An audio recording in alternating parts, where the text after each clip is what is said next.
Ito yung recipe na kahit sinong makatikim itatanong talaga kung paano niluluto. Every time na magluluto kami nito, kinasasabikan talaga namin na kumain na kasi masarap talaga. Kahit hindi ito i-marinate ay manunuot talaga ang lasa. Pinaghalo-halo ko lang dito ang toyo, patis, oyster sauce, konting tubig at paminta. Nilamas ko tong maigi.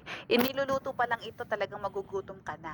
Natutunan ko ang recipe nito sa aking mister at nung unang beses pa lang na niluto niya ito ay taob na kaagad ang kaldero namin. Palalambutin ito sa nonstick pan. Kung walang nonstick pan, pwedeng maglagay ng konting mantika. Tapos ibubuhos din dito yung pinaka-sauce niya. Sabi ko nga hindi naman kailangan tong i-marinate. Diretso luto na to pero manunuot talaga yung lasa niyan sa loob. Kasi palalambutin ito dun sa sauce na itinimpla kanina at saka sa sarili nitong katas. Slow cook to kaya maluluto talaga. Sa una, malakas muna ang apoy niyan para madaling kumulo. Tapos pag nakita mo ng kumulo, hinaan na yung apoy.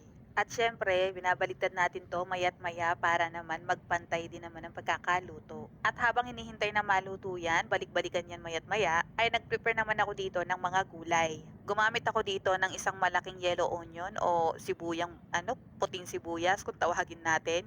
Tapos, naghiwa din ako ng kamatis, mas mainam kung yung malutong-lutong pa o yung hindi gaano kahinugan. At syempre, ng pipino. Nag-iwan lang ako ng konting balat at nakita nyo naman kung paano ang pagkakahiwa. Nagpiga din ako dito ng 6 na kalamansi. Tapos nung balikan ko yung niluluto kong pork belly, nakita ko mamula-mula na at lumambot na rin. Kaya sinet aside ko na muna ito. Alam nyo ba yung amoy nito talagang hahalimuyak hanggang sa kapitbahay. Tapos kinat ko ito into bite size. Kung gusto ninyong makatikim nito pero nagtitipid, pwede naman gumamit ng 2 pirasong pork belly lang. Dagdagan nyo na lang sa gulay. Huwag mag-alala dahil malasa pa rin talaga at masarap. Ngayon naman, pinaghalo-halo ko na dito yung pipino, kamatis at sibuyas. Tapos, tinimplahan ito ng toyo, liquid seasoning, suka, kalamansi at siring labuyo. Nagpahabol din ako dito ng paminta.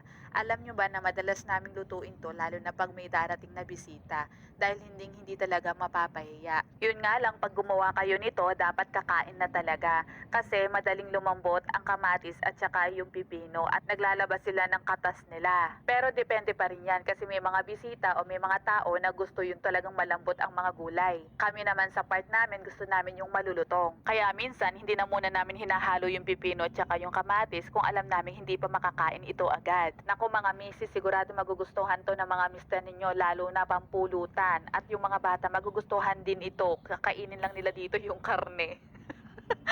Subukan nyo na po ito. Tip ko din, tanggalin nyo yung mga buto ng pipino at kamatis ha. At para nga pala patunayan sa inyo na lagi namin niluluto yan, ayan ang mister ko. Sa outing, niluto niya rin yan at talagang nagustuhan.